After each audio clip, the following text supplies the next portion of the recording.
Olá, amigo. Vamos para mais um vídeo do nosso curso de Programação Orientada a Objetos, utilizando a linguagem Java, tá certo? Esse é o nosso episódio 7, que vai dar encerramento à temporada 0 do nosso curso, que é a parte básica da linguagem. Eu vou encerrar essa temporada falando sobre vetores, que é um recurso que é muito comum nas linguagens de programação, que permite que a gente consiga armazenar um conjunto de elementos sobre um mesmo nome, tá certo? Estão aqui meus dados, né? Esse aqui é o meu slide, né? Os meus slides que eu uso nas aulas presenciais. Tá aqui meu e-mail se você quiser entrar em contato, tá certo? Bom, vamos projetar aqui só para a gente ter uma ideia do que a gente vê lá na parte presencial. Falando de uma motivação, né? Imagine que a gente tivesse que resolver o seguinte problema. Numa prova qualquer de programação, apenas 5 alunos compareceram. Leia as notas dos alunos e imprima quantos deles ficaram acima da média da turma, tá certo? Para que eu possa fazer isso, eu tenho que calcular a média da turma e depois de calcular a média da turma, verificar quais daqueles que ficaram acima da média. Ou seja, eu tenho que ter todas as variáveis disponíveis, mesmo após o cálculo da média, tá certo? Uma possível solução que não é uma solução adequada, né, já que a gente está exatamente procurando a motivação para utilizar vetores, é exatamente essa que você está vendo aqui, tá certo? Eu tenho 5 notas, né, já que são 5 alunos, tá certo? Cada aluno representa uma nota aqui. Eu calculo a média, somando todas as notas e dividindo por 5, e depois eu vou perguntar para cada um se a nota 1 é maior do que a média, se a nota 2 é maior do que a média, ou seja, todas elas perguntando se é maior do que a média. Caso seja maior, incremento um contador e no final eu imprimo, tá certo? Bom, veja, isso daqui resolve o problema que foi apresentado aqui, né, que era dizer quantos alunos ficaram acima da média, tá certo? Só que tem alguns pequenos comentários que eu gostaria de fazer. Eu pergunto assim, ó, como poderia ser resolvido o mesmo problema se todos os alunos tivessem ido fazer a prova, tá certo? Imagine que você tem 30 alunos na turma, então, consequentemente, você passaria a ter ali, ó, ao invés de nota 1, nota 2, nota 3, nota 4, nota 5, você teria que ter muito mais, né? Até nota 30, né? O que inviabiliza completamente essa solução. Então, aumentar o número de variáveis não é a solução adequada. Além disso, a gente pode não saber exatamente quantos vão ser lidos, com o uso de flags que nós comentamos no vídeo anterior, né? No episódio 6. Se você não sabe quantos são, não tem como você definir a quantidade de variáveis previamente, tá certo? Então, nenhuma dessas soluções vai conseguir resolver o problema que a gente tem. Então, nesse caso, a gente passa a ter que obrigatoriamente usar vetores, tá certo? Então, vetores, na verdade, permitem que eu possa armazenar um conjunto de valores que são do mesmo tipo, tá certo? Existem linguagens que permitem que sejam de tipos diferentes, mas na verdade, para Java são do mesmo tipo. E eu tenho que definir qual é o tipo dele. Se vai ser um tipo primitivo, por exemplo, int, float, double, boolean, char, ou se vai ser um tipo, entre aspas, aí, string, tá certo? Que na verdade a gente comentou isso já, que os strings não são tipos, são objetos, tá certo? Mas eu posso ter um vetor de qualquer tipo. E aqui eu tenho uma representação gráfica de um vetor, tá certo? Veja que eu tenho posições aqui, tá certo? A grande sacada dos vetores é que você tem uma variável sobre o mesmo nome que permite armazenar vários valores. Com a variável, como a gente comentou, né, em outro vídeo, você consegue armazenar um valor, tá certo? Você pode sobrepor o valor, mas apenas um único valor de cada vez. Nessa, sobre uma mesma variável, eu posso ter em diversas posições valores diferentes. Isso é a grande vantagem de utilizar vetores, tá certo? Aí eu falo aqui que em cada posição pode ser colocado um valor igual ou diferente, tá certo? Mas nesse caso eu posso armazenar até 6 elementos, tá certo? Aqui eu tenho dois exemplos, vetor A e vetor B, um vetor A com números, um vetor B com strings, tá certo? Veja que em cada posição eu consigo armazenar um elemento. Não necessariamente eu posso ter ele preenchido por completo, tá? Eu posso ter ele preenchido pela metade, um pouco mais da metade, um pouco menos da metade, né? Isso vai depender muito do problema que a gente tem para resolver. Mas quando você pensar em vetores, você tem que pensar exatamente o que você está vendo aí, tá certo? Uma variável com um único nome, onde você pode armazenar elementos diferentes. Para declarar um vetor no Java, ele é bastante simples, tá certo? A maioria das linguagens de programação utilizam essa notação, que é a notação de colchetes, que é para definir, né, e conseguir acessar os elementos. Então aqui eu tenho a declaração de vetores, por exemplo, int abre e fecha colchetes, x e y. Estou declarando duas variáveis do tipo inteiro, que são vetores, x e y. Ou eu posso ter uma outra, onde eu digo int, o nome da variável, e abre e fecha colchetes. Também, do mesmo jeito dessas duas, eu estou criando um vetor. Na verdade, não estou criando, estou declarando um vetor de inteiros. Aqui, declarando um vetor de strings, e aqui declarando um vetor de double, tá certo? Sempre com a notação do colchete, tá certo? Quando eu vou precisar usar um vetor, eu tenho que definir o seu tamanho. E eu posso fazer isso de duas formas. Atribuindo já os valores que eu quero para o vetor, ou criando apenas o vetor e depois, né, utilizando comandos de atribuição para poder fazer a inserção dos valores dentro do vetor.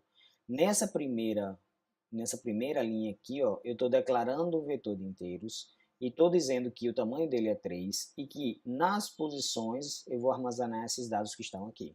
Poderia ser qualquer número, tá? Botei um 2 e 3, mas poderia ser qualquer número.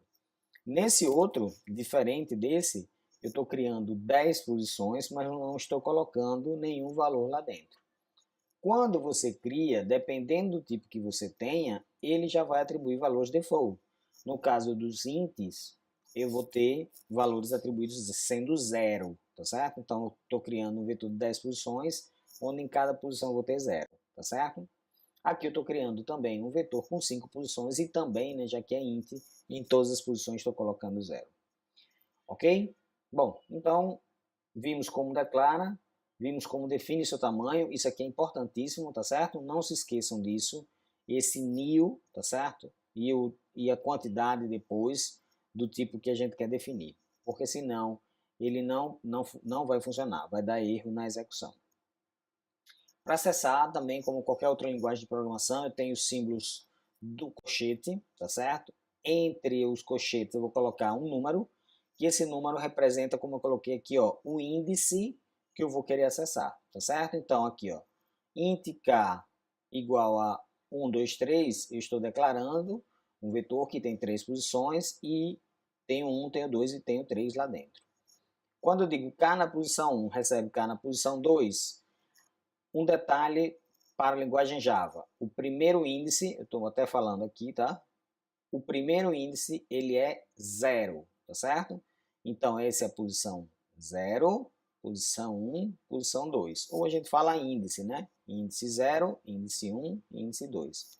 Então, nesse caso específico, quando a gente fala que K na posição 1 recebe K na posição 2, o que eu estou fazendo é pegando o 3 e colocando aqui em cima do 2. Então, eu vou ficar com um vetor que tem 1, 3 e 3. Ok? Aqui eu estou fazendo uma declaração com uma criação do vetor com tamanho 10 e eu estou fazendo um laço que vai de 0 até 9, tá certo? Não vai até 10, tem que ir até 9 porque o último índice é 9. E eu estou dizendo que x na posição i, que na primeira é 0, na segunda é 1, na terceira é 2 e assim por diante, já que eu estou no for, recebe o próprio i. Então eu estou criando um vetor assim, ó.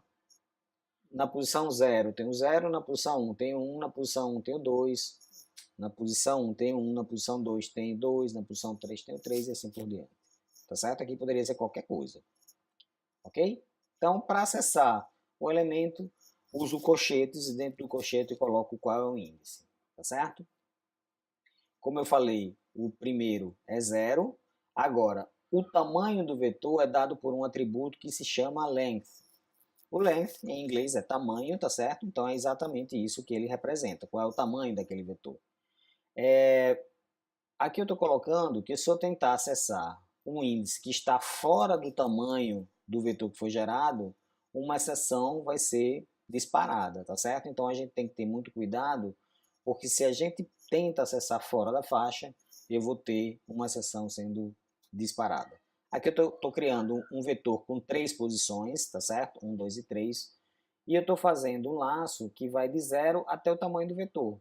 Veja que não é menor ou igual, é até o tamanho, porque na verdade ele faz a posição 0, a posição 1 e a posição 2. Posição 0, posição 1 e posição 2. Se eu botar menor ou igual, ele vai disparar uma exceção aqui. Por quê? Porque ele vai tentar acessar o terceiro elemento. E aqui o que ele vai imprimir é exatamente 1, 2 e 3, que são os elementos que estão dentro do vetor. Tá certo? Bastante simples, né? Vetores não tem muito mistério. Eu coloquei aqui um exemplo, tá certo? Onde se a gente for dar uma olhada no que tem aqui, é a criação de um vetor com tamanho 5.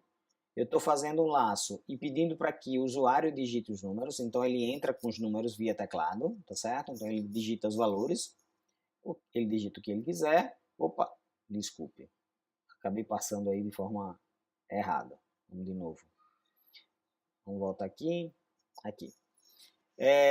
Então, depois que ele digitar os valores, ele entra nesse outro laço, onde ele está fazendo um laço que vai de 0 até o tamanho do vetor, veja, vet.length, que é esse cara aqui, tá certo? Que foi definido com 5.